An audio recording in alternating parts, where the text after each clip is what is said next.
Sisters and brothers, Venerable Master, I don't want to start my speech with, so to say, courtesy call upon my colleagues, excellencies, ladies and gentlemen, because I feel that we are all brethren here.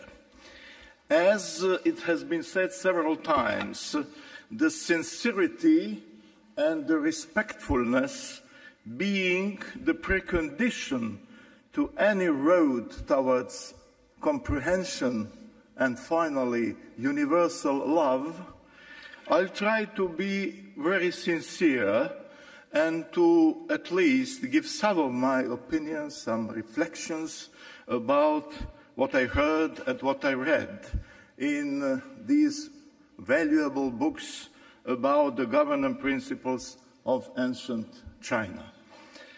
I will quote from the first book. It is the number 71, speaking about heaven.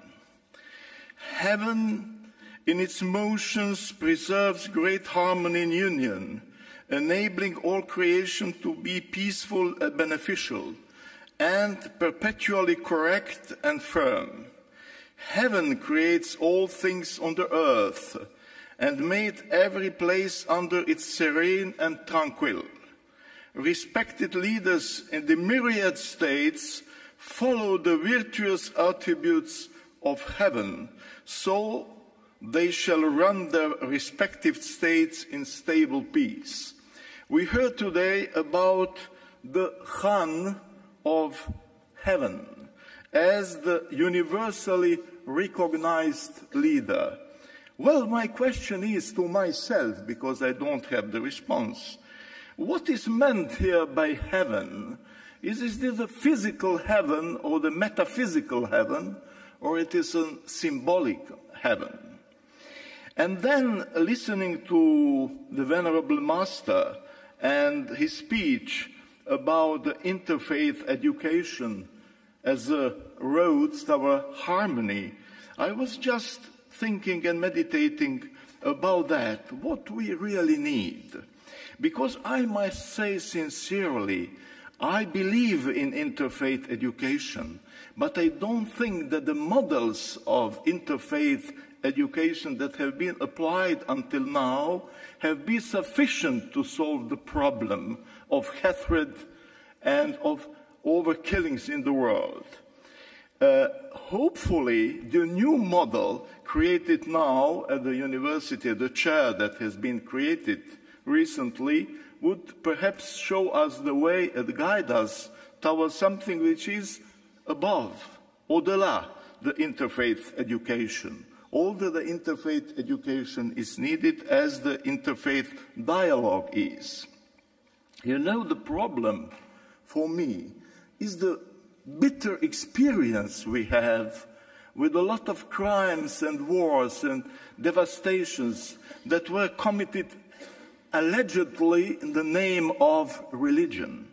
Because the man is not a strong being, the man is a weak being. And to become strong, he has to do a lot on himself with the aid of sages and of spiritual guidance. Because the man, when he faces the diversity of religions, which is the reality of the world, the man is tempted to react in two different ways, both very negative and very destructive. The first is to kill the God, in the sense of the Nietzsche's admonition, that the man finally killed the God and wanted to put himself in the place of God. And this is the tragedy, especially of the Western over-secularized civilization. Then either to kill the God, or the man is tempted to promote only one religion, his religion, as the absolute truth, and then to destroy other religions, to impose his own religion on others. If not possible, then I will be very sincere, and we are witnessing that even nowadays, to kill the representatives of other religions. Then, in that situation, what we need, sure, is the interfaith education and the interfaith dialogue. I prefer it to interreligious. It is not by case that it has been used, the interfaith education.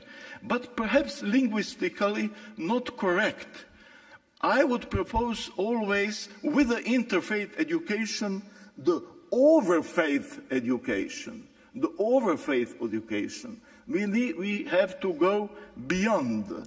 It is not by case that some authors speaking about the Sufism, the mysticism of Ibn Arabi, were speaking about supra-religious spirituality. The spirituality that goes beyond the proclaimed religions, structured religions, beyond all the churches.